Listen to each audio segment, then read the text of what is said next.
It is late in the week in Washington, and the calendar itself is doing most of the talking. Saturday, January 31st. That is the date sitting on the desk in front of everyone involved here. It is not dramatic on its own. It is just a day. But it is a day with consequences attached, because without action, parts of the United States government were set to stop operating. A partial shutdown, not theoretical, not abstract, partial, real, imminent. And in the days leading up to that deadline, Senate Democrats were in active negotiations, not just among themselves, but with Senate Republicans and with the White House.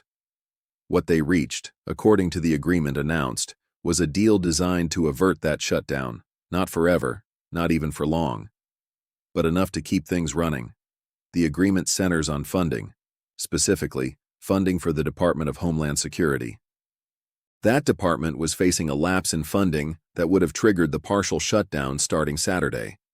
The deal avoids that by approving separate funding for DHS, distinct from the broader government spending bills that were still moving forward.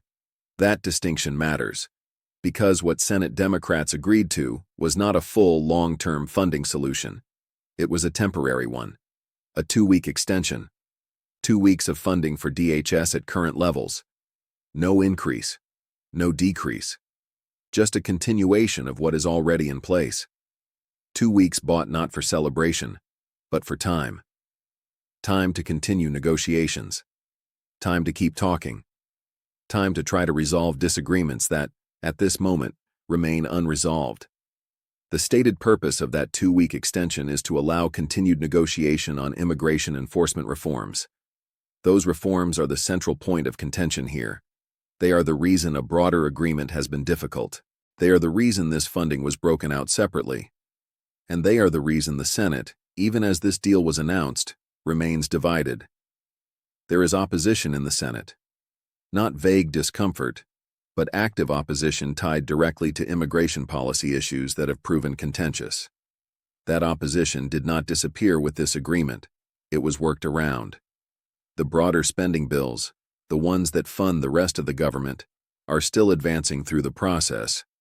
They are moving forward alongside this separate DHS funding measure, parallel tracks, one to keep the lights on immediately, another to address the larger budget questions. Hovering over all of this is the White House. President Donald Trump publicly endorsed the bipartisan compromise, publicly. That endorsement matters in this moment, because it signals that the agreement, as structured, has the backing of the executive branch. Not grudging acceptance, public support. And so, as of this deal, the immediate threat of a partial shutdown beginning Saturday is averted. Not erased. Averted. Pushed back. Deferred. And that deferral is the result of a narrow, carefully structured agreement that does just enough to prevent disruption while acknowledging that the hardest questions are still unanswered. There is something very Washington about that. You know, the way a deadline sharpens focus and then produces something temporary, something precise, something that holds just long enough to avoid damage. One lawmaker involved described the moment as tense, but controlled. Another simply said, "This buys us time." That line does not add new information. It just captures the shape of what happened. Because that is what this is. Time, purchased in 2-week increments.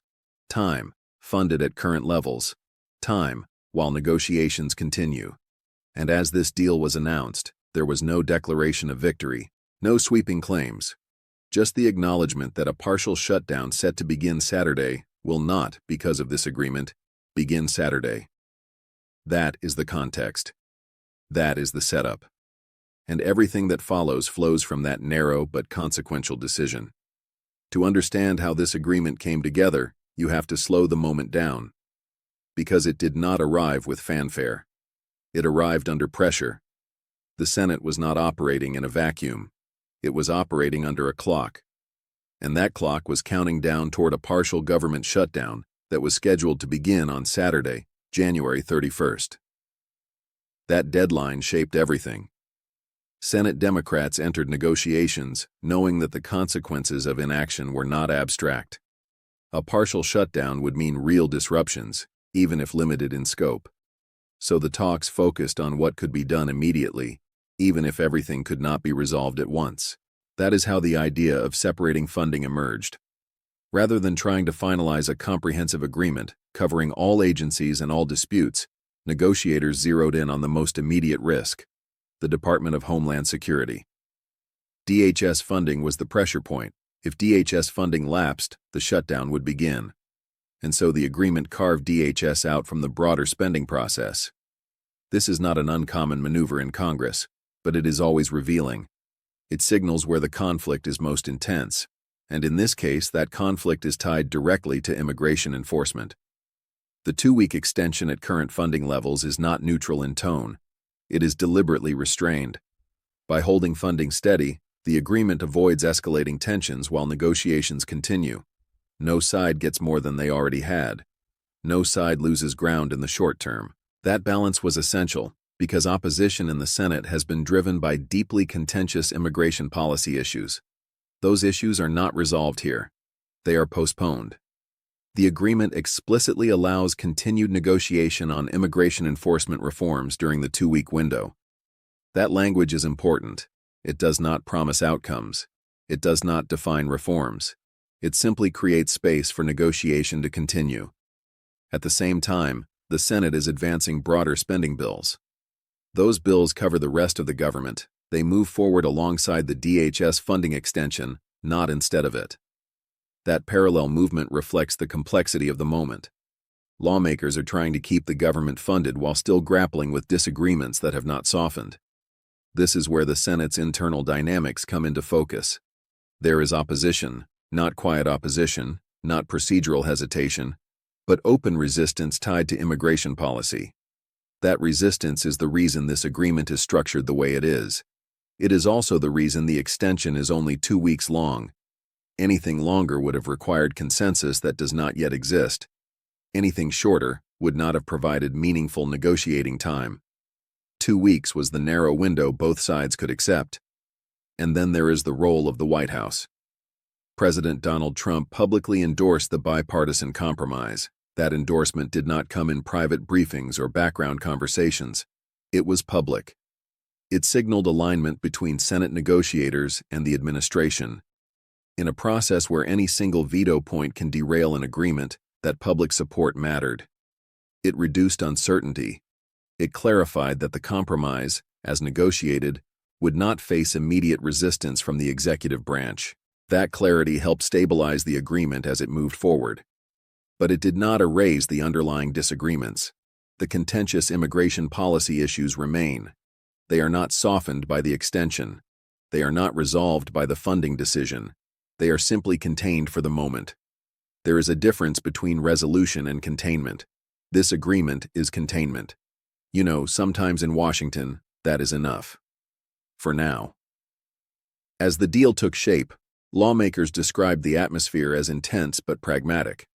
No one was claiming a breakthrough. No one was claiming consensus. The focus was on avoiding disruption, on keeping operations running, on ensuring that when Saturday arrived, the government would not partially shut down. One senator involved in the talks put it this way: "We needed a bridge, not a finish line." That sentence does not change the facts. It just captures the mindset. Because this was a bridge, a short one, a bridge that leads directly back into negotiation. And as the agreement was finalized, the message from Senate leadership was restrained. This was not framed as a victory.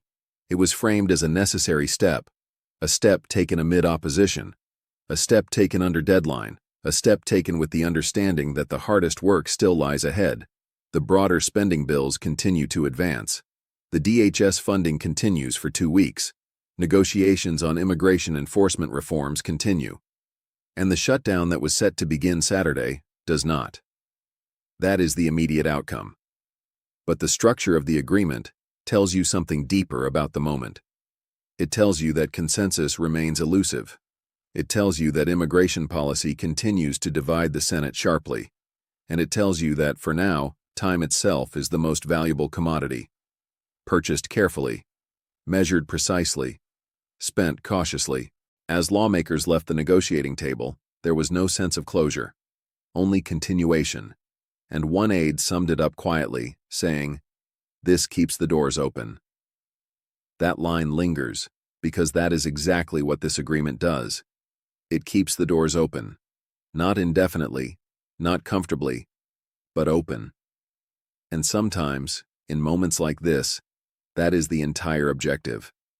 When you step back from the mechanics of this agreement, what remains is the shape of the moment itself. Not a resolution, not a breakthrough, but a pause that has been carefully negotiated and narrowly defined. The partial government shutdown that was set to begin on Saturday, January 31st, will not begin on Saturday. That is the concrete result. It is the outcome that matters immediately, and it is the outcome that drove every decision leading up to this deal. Senate Democrats reached this agreement with Republicans and the White House to prevent that shutdown, and they did so by isolating the most urgent risk: funding for the Department of Homeland Security. By approving a 2-week funding extension for DHS at current levels, lawmakers created continuity where there was about to be disruption. No new authorities, no altered funding structure, just continuation. That choice reflects the limits of agreement in the Senate right now. Immigration enforcement reforms remain at the center of disagreement, and opposition in the Senate over those issues is not theoretical. It is active, it is persistent, and it is the reason this agreement is temporary. The 2-week window is not framed as a solution, it is framed as an opportunity to continue negotiating, an opportunity to keep the conversation going without the pressure of an immediate shutdown. That framing is consistent across all parties involved. The broader spending bills continue to advance, moving through the legislative process alongside this separate DHS funding measure. That parallel movement underscores how compartmentalized this moment has become. Different pieces moving at different speeds, different conflicts contained in different legislative vehicles. And above all of it, the clock has been reset, not removed. President Donald Trump's public endorsement of the bipartisan compromise adds stability to the arrangement. It confirms that the agreement, as structured, has support from the White House. That support does not change the content of the deal, but it reinforces its durability over the next 2 weeks. It reduces uncertainty, it signals alignment. And in a moment defined by narrow margins, that alignment matters. Still, nothing about this agreement suggests finality. It suggests management. Management of time, management of risk, management of unresolved conflict. The Senate opposition tied to immigration policy remains exactly where it was before the deal was announced. It has not shifted. It has not softened. It has simply been accommodated, temporarily, through a funding extension that allows negotiations to continue. This is not unusual in Congress, but it is revealing. It shows how deeply entrenched the disagreements are, and it shows how much effort is required simply to maintain existing operations when those disagreements dominate the landscape. As Saturday approaches now, it does so without the looming disruption that had been expected just days earlier. Federal operations that would have been affected by a partial shutdown will continue. Employees who might have faced uncertainty will not face it this weekend. That is the immediate, tangible effect of this agreement. But the longer view remains unsettled. 2 weeks is a short time in legislative terms. It is just long enough to talk, just long enough to negotiate, just long enough to avoid crisis while standing close to it. And that proximity matters, because it shapes how the next round of talks will unfold. Everyone involved knows the clock will start ticking again as soon as this extension begins. There is no illusion about that. One senior official involved in the process captured it quietly by saying, "This is not the end of anything." That sentence does not introduce new facts, it simply reflects reality. This agreement does not close a chapter, it holds the page. The broader spending bills continue their path. The DHS funding extension begins its 2-week run. Negotiations on immigration enforcement reforms remain unresolved and ongoing, and the Senate remains divided. What has changed is the immediate outcome. A partial government shutdown set to begin Saturday will not begin Saturday. That is the line that matters tonight. Everything else remains in motion. And so this moment ends not with certainty, but with continuity. Not with answers, but with time. Time that was deliberately purchased. Time that will be carefully used. Time that in Washington is often the most valuable thing there is. As one lawmaker put it, almost under their breath, "We're still here." That line lands because it is simple, it is factual, and it captures the essence of this agreement. The government is still here, the negotiations are still here, the disagreements are still here, and for now, that is where things stand.